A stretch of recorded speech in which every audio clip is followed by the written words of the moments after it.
Greetings, everyone. This is Brother Salim coming to you live in Philadelphia, Pennsylvania, Classrooms Without Walls. We want to change a few things this week. A reader or follower suggested that we downsize rather than make it lengthy for an hour to cut it down to about 10 or 15 minutes. And we'll follow that advice and not burden you with an hour of talk. Recently, Brother Agbona Higgins, brother here in Philadelphia, Pennsylvania, has introduced a bill in City Council challenging and trying to uproot structural racism. This is not only going to affect Philadelphia, but it's going to affect the entire country. Because a lot of us didn't know before that structural racism is behind most of the problems that we face. They did a study about 20 years ago about how structural racism is responsible for the violence that we see now here, not only in Philadelphia, but in America. So if they knew that 20 years ago and they did not and have not addressed it during the past 20 years, then they are culpable for facilitating this violence that we see. So whenever you tune into any show and you hear Obama Higgins talking about structural racism, listen to what he has to say and support that because it affects all of us. What we're going to do today on Classrooms Without Walls, we're going to talk about how structural racism created the prison industrial complex. We have to first start with the Declaration of Independence. Now, when we're talking about structure, we're talking about going all the way back to the beginning and how these things were put together and the different moving parts that they used to facilitate or to further this racism, this structural racism. In the Declaration of Independence, it says all men are created equal. But later on, a judge says, well, when the Constitution or when the Declaration of Independence was put forth, it did not include people whose ancestors or whose parents or whose uh, ethnic background referred back to slavery. Said it did not include them because they were seen as property and not people, and definitely not men. So this all men created equal did not apply to the slaves. In addition to that, there were 57 or 58 signers of the Declaration of Independence. 55 of them owned slaves, just to give you an idea of their mindset back then when they were saying all men, meaning all of them were created equal, not their property. Their property was not equal to them, which they considered us as their property back then. And now, if we understand how slavery has not ended in 1865 or any other date, once we get past the Declaration of Independence and understand that they didn't mean for us, Black folks in general, to be included in that declaration, we have to go to the Constitution. Now, the Constitution is the so-called laws that make or that America stands on. And if the people who made the laws, if the people who wrote the laws were slave owners, they had no intention, they had no concept of these human beings that they called slaves to be included in none of those laws that they were writing. Not then, not now, or not ever. That's what we have to understand. We have to understand that slavery, injustice, The Constitution, none of that just fell out of the sky. None of that was just happenstance. It was planned because it's structural. In order to build a house or a nation or a civilization, you have to have a structure. And the structure that built the house, the structure that built the nation, the structure that built the civilization of America is racist. Then we come to the 13th Amendment. The 13th Amendment says neither slavery nor indentured servitude shall exist in the United States or any of its territories, except as a punishment for crime. Now, why would they say except as a punishment for crime? Because prior to the 13th Amendment, Black people did not go to prison. If you stepped on a white person's foot, you could be executed. So prison wasn't even in the scheme of things. But after Black folks began to move out and to exemplify that they were indeed human, now you needed someplace else to put these people. And what better place than prison? Because prison, mind you, is not an answer to crime. In other words, what came first, the chicken or the egg? The egg cannot raise a rooster. The egg cannot raise a hen. So in terms of what came first, it was the hen and the rooster that came first and produced all of these babies. So imagine now, follow along with me because we're going to cut this down to about 10 or 15 minutes.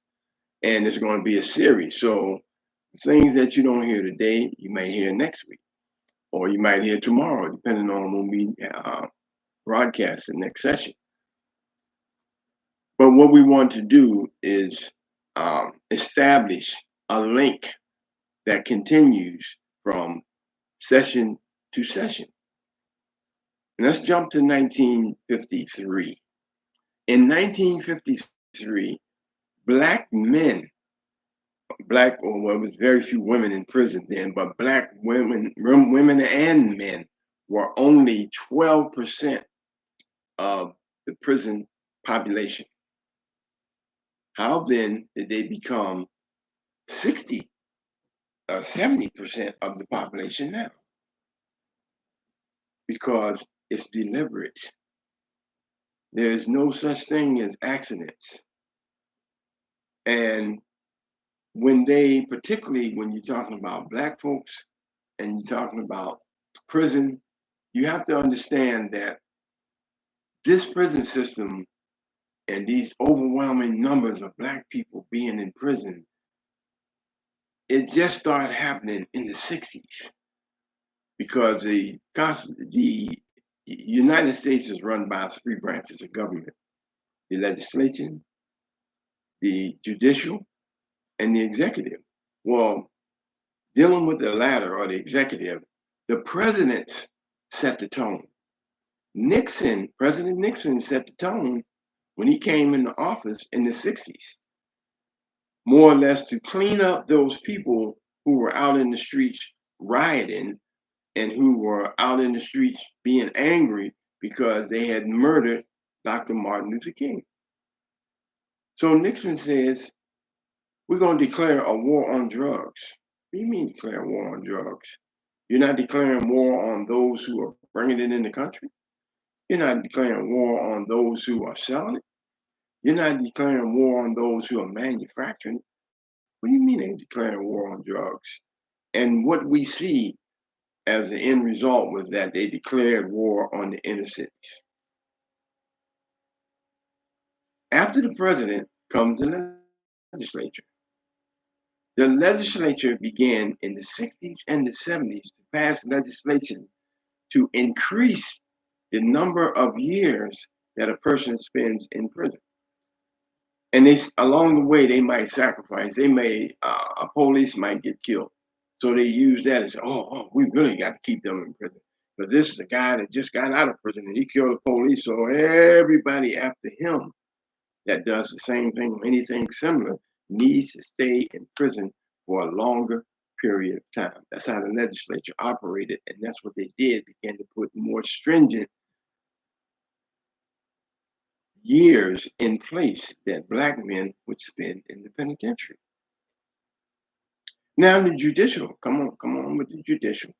The judicial, right after all of this, particularly around the time of Timothy McVeigh, who bombed um, um, this hospital or this place, this public place in Oklahoma. They shut down all of the appeal apparatuses that existed for people to challenge their convictions. They said, you're time barred. Freedom, justice, all of that is time barred. If you don't know, you should have known. Ignorance of the law is no excuse. So they began to shut the door when before you could say, I'm going to file a habeas corpus because you got me in here illegally. They shut the door on all of that after Timothy McVeigh, and it affected the people in prison more than the Timothy McVeighs of the world. And who were in prison? The people who are in prison are black folks. And all of this came as a result of the dissipation or the removal of coal as the principal energy source in America. Because with coal, it's driving the steel mills. They take away the coals, shut down the coal mine. Who is this? These are the corporate people that represent corporations are no more than the face of the filthy rich. I'm not going to say super rich because there's nothing super about them. They're filthy rich because it's filthy for a few people to have millions, billions, and trillions while everybody else are like marching ants and have to be down here on the ground and suffer day in and day out to make them that much richer. But these rich people, these corporations bought up the coal mines deliberately so that they can shut them down and shut down particularly Appalachia. After they shut down Appalachia and put all of them out of the jobs, they came back and said, wait a minute, Appalachian helped us during World War I and World War II. So we want to reward them and make sure they have a means, a generational means, because remember, when you build a prison, you're talking about something that's going to last 100 years. So they said, what we're going to give Appalachia is prisons. They built over 200 prisons from the time that Nixon said declare a war on drugs until today. They built over 200 prisons across America, particularly in the Appalachian Belt where it used to be coal. Now it's prisons. So when you build an industry like that, you have to, they call it a growth industry. You have to have somebody fill those prisons to justify taxing the taxpayer and making the taxpayer pay for it. But really, you're just using the taxpayer as a means of your getting richer. And in order to have a prison culture, you have to have a culture of violence. You have to have a culture of poverty. You have to have a culture of joblessness. And when you go back to the structural racism bill that Ogbonna Higgins was talking about, they're talking about structural racism is the root of all of the violence that we see today. So it's no secret that all the institutions in America are connected. It was no accident that they closed down the coal mines. It was no accident that they built these prisons. It's no accident that they created in the urban areas, in the cities of America, they created poverty situations. They created violent situations. They created joblessness situations so that tons upon tons of Black men, as they get older, generational. But again, when you're talking about you build a prison, you're talking about at least 5 to 10 generations of Black men going to prisons. So this is no short-term affair. This is something that they sat down and they planned and they plotted, and it's affecting us right to this day. So we're not going to overwhelm you with an hour talk, but we're going to continue this talk. But in the meantime, think about what we've said. This is no accident. This didn't come by happenstance. This has come by planning and plotting from those who built this country, from those who established this country, from those who want to make America like it was in the 50s, where a certain class has to cross the street, a certain class can't go to certain swimming pool, a certain class can't vote, a certain class need to be in the penitentiary to make money for us.